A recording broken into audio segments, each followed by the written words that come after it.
ইমন নতুন এখন অসমীয়া ছবি অহা 5 জুলাইত অসমৰ ছবিগৃহলৈ আহিব অসীম বৈশ্য পৰিচালনাৰে নতুন অসমীয়া ছবি ইমন বিপুল দাস আৰু ইতি গগৈ প্ৰযোজিত ছবি ইমন প্ৰেম প্ৰতাৰণা বিৰহ শোক দুখ সকলো সামৰি সম্পূৰ্ণ এখন বাণিজ্যিক ছবি হ'ব ইমন ইপচনলাল বৰুৱাৰ সংগীতেৰে জুবিন গাৰ্গৰ কণ্ঠত মুক্তি পাইছে ছবিখনৰ এটি বিশেষ গীত ছবিখনৰ মুক্তিৰ পূৰ্বে সামাজিক মাধ্যমত ব্যাপক চৰ্চা লাভ কৰিছে গীত আৰু সৰু সৰু কিছু দৃশ্যই দেওবাৰে মধ্য অসমৰ কেইবাটাও ঠাইত ইমনৰ প্ৰচাৰ চলাই ছবিখনৰ কলাকুশলীসকলে মৰিগাঁও জিলাৰ পাছত নগাঁও ডিমৰুগুৰি অভিনৱ গোষ্ঠীৰ প্ৰেক্ষাগৃহত এখন সংবাদমেল অনুষ্ঠিত কৰে টীম ইমনৰ সদস্যসকলে প্ৰতিভা চৌধুৰী সিদ্ধাৰ্থ শৰ্মা দীপজ্যোতি কেওট আদিয়ে আঁত ধৰা সাংবাদিক মেলত ছবিখনৰ পৰিয়ালৰ সকলোৱে উপভোগ কৰিব পৰাকৈ গ্ৰীষ্ম বন্ধৰ 5 জুলাইত মুক্তি দিয়াৰ কথা উল্লেখ কৰি ছবিখনে অসমীয়া চলচ্চিত্ৰ প্ৰেমীক নিৰাশ নকৰে বুলিও প্ৰতিশ্ৰুতি প্ৰদান কৰে শিল্পীসকলে নগাঁৱত আহিলোঁ নগাঁৱত আজি টাউনৰ বিভিন্ন জেগাত কৰিলোঁ জাজৰি যাম আকৌ মোৰ পাথৰিটো আছে তেনেকৈ আমি বিশ্বনাথ চাৰিআলি গ'লোঁ তেজপুৰ গ'লোঁ লখিমপুৰ গ'লোঁ ডিব্ৰুগড় গ'লোঁ যোৰহাট তেনেকৈ আমি বিভিন্ন জেগা গৈছোঁ এতিয়া দুধনৈ যাম গোৱালপাৰা যাম নলবাৰী ফালে গ'লোঁ পাঠশালা গ'লোঁ টিহু গ'লোঁ যিমানখিনি পাৰোঁ আমি চবেই মানে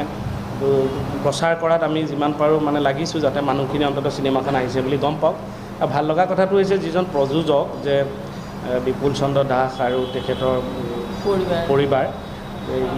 ইতি গগৈ দাস তেওঁলোক এনে ব্যৱসায় প্ৰতিষ্ঠিত ব্যৱসায়ী তেওঁলোকৰ ভাল লগা কথাটো হৈছে যে তেওঁলোকৰ এটা অংশ উপাৰ্জনৰ যে ব্যৱসায়ত নলগাই অসমীয়া চিনেমা এখন বনাবলৈ ওলাই আহিছে তাৰ কাৰণে আমিও এই মিডিয়াতে যিহেতু জড়িত আমিও ধন্যবাদ জনাইছোঁ আৰু আমিও দায়বদ্ধ হৈ আছোঁ যাতে চিনেমাখন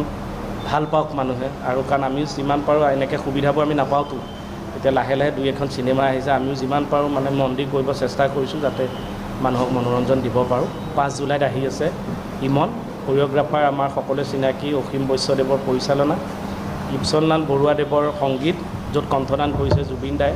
চকু মুদি জঁপিয়াম ইউটিউবত উপলব্ধ নীল আকাশ ইমন কাশ্যপে বাগৰুম্বা বুলি গান এটাত কণ্ঠদান কৰিছে সেইটো ইউটিউবত উপলব্ধ টিজাৰ আদি পাবই অভিনয় কৰিছে আমাৰ প্ৰতিভা বা আছে সিদ্ধান্ত দীপজ্যোতি কেওট জুন্দা আমাৰ বিকি দা দেৱজিৎ দা মাধুৰিমা বা মুনমি ফুকন স্নিগ্ধা গগৈ লগতে কণমানি এগৰাকী পোষ্টাৰ দেখিছে দেৱাংশী প্ৰিয়দৰ্শনী বুলি তেওঁ লখিমপুৰৰ তেওঁ কৰিছে খুব ধুনীয়া কাহিনী নৱাগতা কাহিনী খুব ধুনীয়া পাৰিবাৰিক কাহিনী মানুহে চাই ভাল পায় সাউথ বা বলিউডৰ কপি নহয় মৌলিক কাহিনী এটাই মৃদুল বৰাদেৱে লিখিছে